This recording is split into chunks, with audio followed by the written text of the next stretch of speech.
Are these alien bodies the real deal, or are you unconvinced? Is this legit shit or is it a hoax?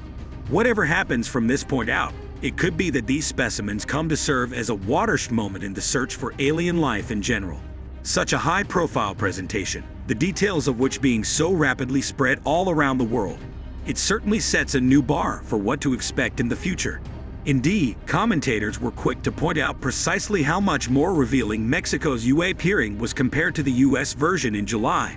But nonetheless, there seemingly is some crossover. For example, David Grush, the chief whistleblower at America's hearing, made mention of non-human biologics in preceding interviews. He had also alleged that the US had previously recovered crashed UFOs and even dead pilots. Many believe that the specifics of those comments will come to be shown in time. So what should we be looking out for next? With America and now New Mexico earning international headlines through a willingness to apparently divulge what they know, can we expect other countries to follow suit? The odds appear good that some, at least, will do exactly that. For the time being, what's known as the Fermi paradox remains one of the greatest unknowns of modern times. It asks, despite all the statistical probability that they should exist, where are all the aliens? How is it that we're still apparently oblivious to them? Could it be that we've already begun to solve that paradox? Perhaps. Although there is still a lot left to do, the specimens unveiled in Mexico are sure to be the subject of further study. They could become a watershed moment, or they could go down in history as a spectacular fraud. Remember, even Maussan himself has seemingly suggested that there are still questions to answer regarding them. The details aren't exactly crystal clear.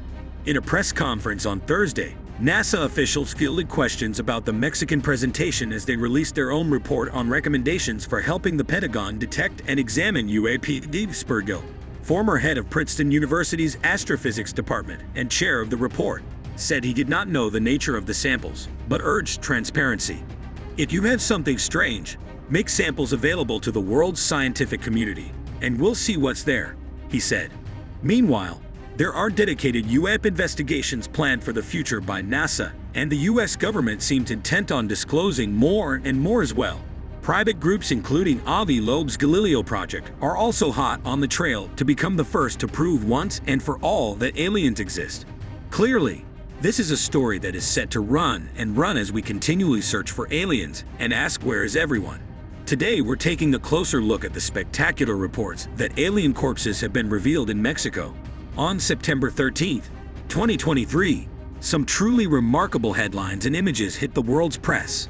Claims of 1,000-year-old alien corpses being presented to the Mexican government, complete with photographs.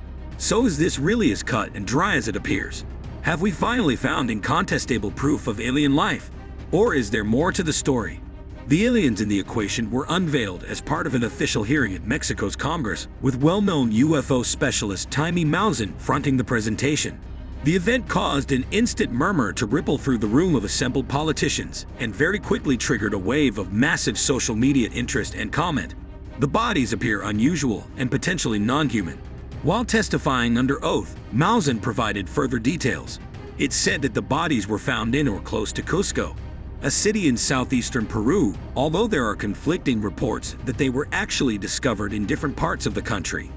As the capital of the ancient Inca Empire, Cusco is a UNESCO World Heritage Site in its own right and is situated close to the world-famous Incan ruin of Machu Picchu.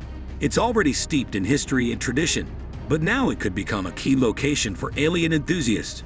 Maussan further explained that the two bodies are estimated to be around 1,000 years old, and that they were found fossilized specifically inside a diatom mine.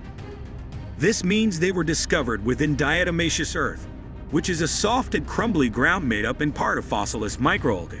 The bodies were reportedly studied before their unveiling by a team at the autonomous National University of Mexico. The research, it's claimed, shows that around 1/3 of the specimen's DNA is unknown, with Maussan adding that they are not part of our terrestrial evolution.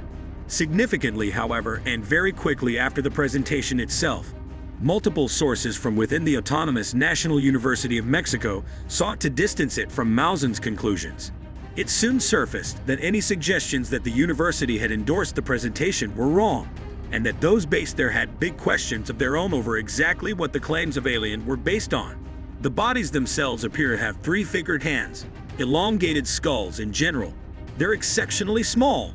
They seemingly have no teeth. It's further said that one of them is holding eggs inside, and also that the bodies had what have been described as metal implants within them, made of cadmium and osmium.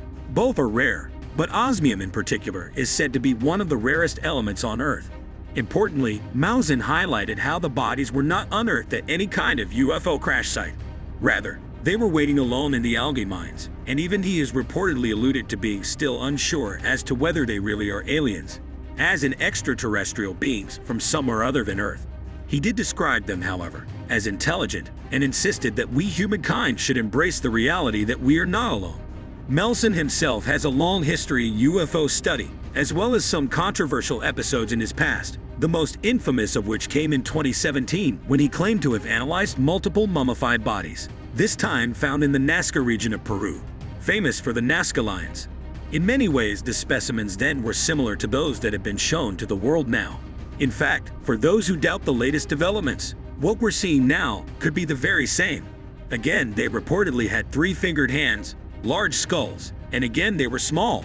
However, Maussan's credibility did take a sizable hit when his claims around the Nazca bodies were debunked, with follow-up analysis purportedly showing that they were the body of human children, rather than alien specimens. Other reports also indicate that some or all of the past specimens may have been playing fake casts, and that the only incredible thing about them was just how convincingly real they were. Clearly, though, in this case, Maussan is confident, and he wasn't on his own either. The noted Harvard professor Avi Loeb was also in attendance via video link, as was the ex-US Navy fighter pilot Ryan Graves in person, a man last seen in the public eye alongside David Fravor and David Grush at the UAP hearing at the United States Congress, just a few weeks earlier in July 2023. In that hearing, Graves had recounted a particular episode that happened to him in 2014. He had been flying an F-18 fighter jet when he encountered a UFO, or UAP, that he described as being about 15 feet wide, as hovering impossibly still despite strong winds, and as being a dark gray or black cube inside of a clear sphere. Again, in the case of Maussan's alleged alien bodies, they weren't found in or close to anything like what Graves saw. There is no vehicle attached to them, but still, UFO enthusiasts around the world were well enthused to see such a prominent and recent voice lending his support to the event in Mexico. So what's your verdict about this latest development? The images are certainly startling. The claims rank among the strongest and most eye-opening, even in recent times, where there's been a massive acceleration in alien and UFO interest. But then, will Maussan's checkered past with his previously debunked cases impact how many people believe what their eyes are seemingly showing them now? Already there have been some comments casting doubt on what's apparently there, especially concerning the fact that the specimens are still covered in a thin layer of sand. Some claim that if they really had been properly analyzed, that sand should probably have been removed. Let us know what you think in the comments. To stay updated, please subscribe to the channel and turn on the bell notification. Don't forget to like and share the video. See you soon with such informative videos. Till then, thank you for watching this video until the end.